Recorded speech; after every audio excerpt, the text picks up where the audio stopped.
एक नाबालिग लड़की अपने ही गांव के रहने वाले एक लड़के से प्यार कर बैठी। दोनों का प्यार परवान चढ़ा तो लड़का उस लड़की को लेकर फरार हो गया। परिजनों ने थाने में एफआईआर दर्ज कराई। पुलिस ने उस लड़के को गिरफ्तार कर लिया और गिरफ्तार करने के बाद जेल भेज दिया। लड़के का नाम अखिलेश था और उस लड़की को बरामद करके पुलिस ने परिजनों के सुपुर्द कर दिया। अब लड़की की मां ने अपनी बेटी को अपने मायके भेज दिया, इस उम्मीद के साथ कि वह अपने मामा के घर रहेगी, यहां से दूर रहेगी तो उस लड़के को भूल जाएगी। लड़की अपने मामा के घर पहुंच गई और वहां रहने लगी। मामा के घर रहते रहते उस लड़की की नजदीकियां अपने पड़ोस में ही रहने वाले एक लड़के से बढ़ने लगी और इसकी भनक उस लड़की के मामा को लग गई। जैसे ही उसके मामा को इस पूरे मामले में भनक लगी, उसके मामा ने अपनी बहन को फोन करके सारी घटना के बारे में बता दिया कि तुम्हारी लड़की के साथ एक लड़के की नजदीकियां बढ़ने लगी हैं। 27 सितंबर 2024 को वो माँ अपने मायके पहुंचती है, वहां से अपनी बेटी को अपने साथ वापस ले आती है और जिस लड़के से उसकी नजदीकियां बढ़ना शुरू हुई, उस लड़के का नाम सुभाष था। अब वो माँ उस सुभाष से फोन पे कांटेक्ट करती है और उससे एक मीटिंग फिक्स की जाती है। मीटिंग फिक्स करने के दौरान वह कहती है कि मैं अपनी बेटी से तंग आ गई हूं, तुम इसे मार दो, इसके एवज में मैं तुम्हें 50,000 रुपए दूंगी। जैसे ही उसने सुना कि वह उसकी जो माँ है वो 50,000 रुपए उसे सुपारी के तौर पर देगी, उसने ये पूरी बात अपनी प्रेमिका को बताई, वही नाबालिग प्रेमिका जिससे उसकी नजदीकियां बढ़ने लगी थी। उसने बताया कि तुम्हारी माँ तुम्हें मरवाना चाहती है, जिसके एवज में मुझे 50,000 रुपए दे रही है।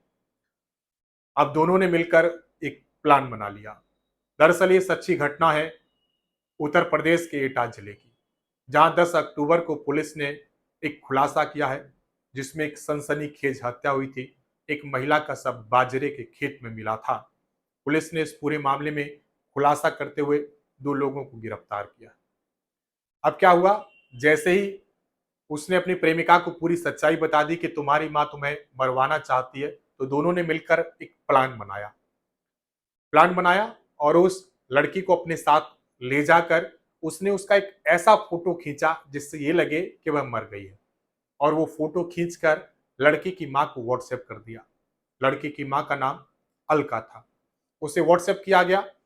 जब उसने देखा कि उसकी बेटी मर चुकी है तो वो निश्चिंत हो गई। अब इधर जो सुभाष था वो लगातार उसको फोन कर रहा था कि मैंने तुम्हारी बेटी को मार दिया, अब 50,000 रुपए तो दे दो। लेकिन वो लगातार उसको टालती रही कि आज दे दूंगी, कल दे दूंगी। एक दिन उसका फोन आता है और फोन पे वो अलका को बताता है कि मैंने तुम्हारी बेटी को मारा नहीं है, बल्कि वो मेरे साथ आगरा में है, तुम यहाँ पर आ जाओ। अब फिर क्या था, जो अलका उस सुभाष के पास में पहुंची, जहां पर उसकी बेटी भी मौजूद थी। तीनों लोगों ने मिलकर मेला भी देखा। मेला देखने के बाद जब वह वापस लौट कर आ रहे थे, तो जो अलका है उसने इशारा किया सुभाष को कि मेरी बेटी को मार दो। 5 अक्टूबर को इस पूरी घटना को अंजाम दिया गया। 5 अक्टूबर को वो दोनों जब वापस लौटे तो रात के 8:30 बजे वह उतर गए। एक पिकअप कार थी जिसमें से उतरे और खेतों की तरफ जाने लगे। जब अलका ने इशारा किया सुभाष को मेरी बेटी को मार दो, तो उसने उसकी बेटी को तो नहीं मारा, बल्कि अलका की हत्या जरूर कर दी। सुभाष ने और उसकी नाबालिग बेटी ने दोनों ने मिलकर उसका गला दबाया और अलका के शव को बाजरे के खेत में फेंक दिया। इधर जो नाबालिग लड़की थी उसने सुभाष को यह लालच दिया था कि अगर तुम मेरी मां को मार दोगे तो मैं तुमसे शादी कर लूंगी। उसके सामने 2 ऑफर थे। पहला ऑफर यह था कि अगर वो उस नाबालिग लड़की को मारता है तो अलका उसे 50,000 रुपए देगी, और अगर वो नाबालिग लड़की की मां अलका को मार देता है तो जो नाबालिग लड़की है वो उससे शादी कर लेगी। और उसने दूसरा ऑप्शन चुना और नाबालिग लड़की के साथ मिलकर उसने अलका को मार दिया। गला दबाकर हत्या की गई। हत्या करने के बाद अलका का शव जो है वो बाजरे के खेत में फेंक दिया।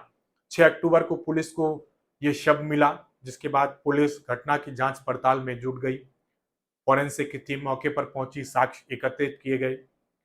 फोन सर्विलांस पे लगाए गए, सीडीआर निकलवाया गया, तमाम डाटा खंगाला गया और इसके बाद पुलिस ने आरोपी सुभाष को गिरफ्तार कर लिया और जो नाबालिग किशोरी थी उसको अपनी हिरासत में ले लिया।